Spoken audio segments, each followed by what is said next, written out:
So you think that, Professor Alkali said, that the PDP, the APC are probably stampeding the Jonathan administration out of... That's why I said he should stop being a spin doctor now. He's in governance. He's in governance.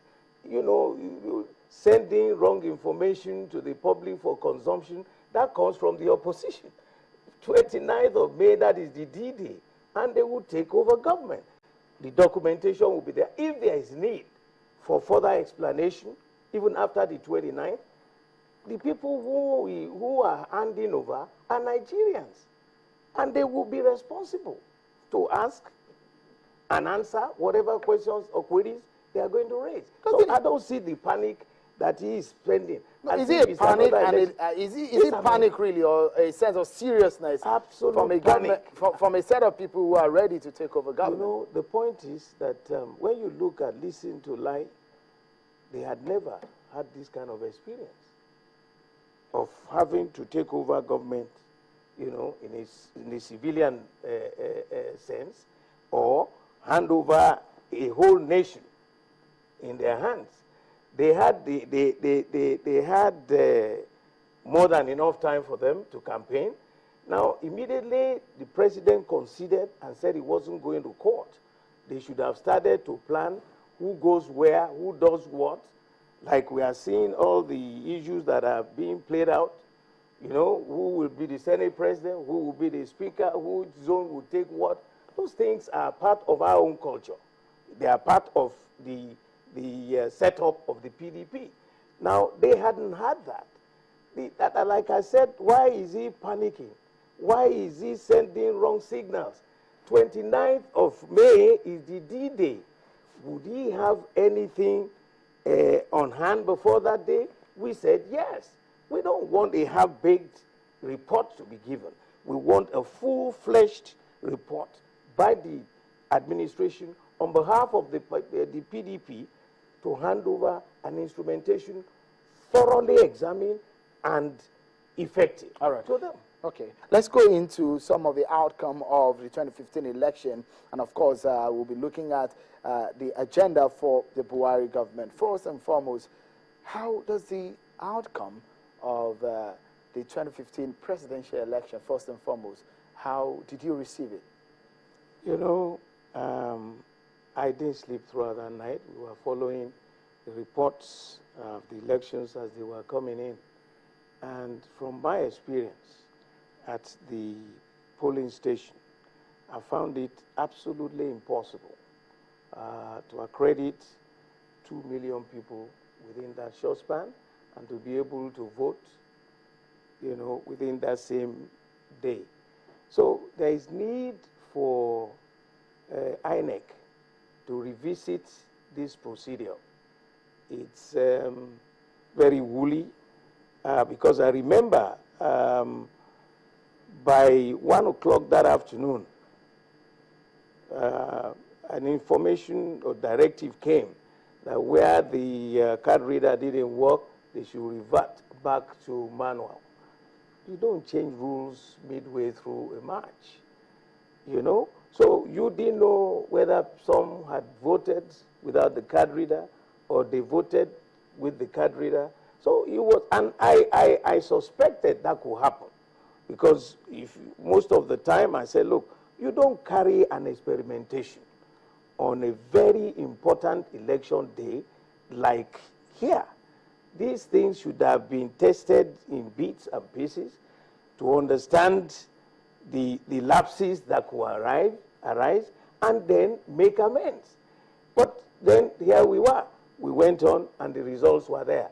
If Professor Jega thinks that the procedure is perfect, he's joking. It is full of a lot of lapses, and they must revisit them. Take, for example, and I said to him on most occasions on the papers, because I never met him, that thank God he is a professor. And let's say he has 3 classes, 400 level, A, B, C. In one class A, he completed the syllabus. In class B, he completed only 60% of the syllabus. In class C, he completed only 35% of the syllabus. and they are all going to write the same exam at the end of the day. Is that justifiable? That's exactly what happened. Take Lagos State. So, sorry for, I mean, so invariably, are you saying that Yeah. the 2015 presidential elections were flawed? Yeah. If anybody tells you that they were not flawed, then he must have come from another planet. Because, The I mean, president international observers, local observers said that that election was free and fair. They stayed in Abuja. Take my state. 5.9 people registered, right? We received only 3.8 PVCs, all right? We have a shortage of 2.1 million PVCs in Ogun State, in Oyo State. So that was what happened. If you are going to come to equity, you must come with clean hands. These are things that they would have, maybe because of the shortage of time. Can you imagine if we had held elections on the 14th of February? What would have happened? What would have happened?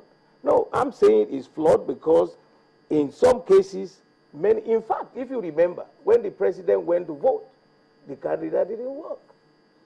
That's the #1 citizen of this country. So they need to go back. They tried it about 4 times, but eventually it worked. They tried it about 4 times, and then imagine 2 million people voting or for accreditation. So they need to go back. The concept in itself is brilliant, but the methodology, the procedure, the equipment itself was yet to be fully tested in our own environment. So whoever will be handling INEC for future elections, they got to be very careful. So if you will rate INEC in that election, how will you rate INEC? I will rate them about 40% out of 100. That's poor, Mark. Pretty poor. Yeah. Does it justify the reasons why you were quoted at some point of saying that you will flee Nigeria if APC wins? You know, what I said was misinterpreted. It was, you know, what you call semantics.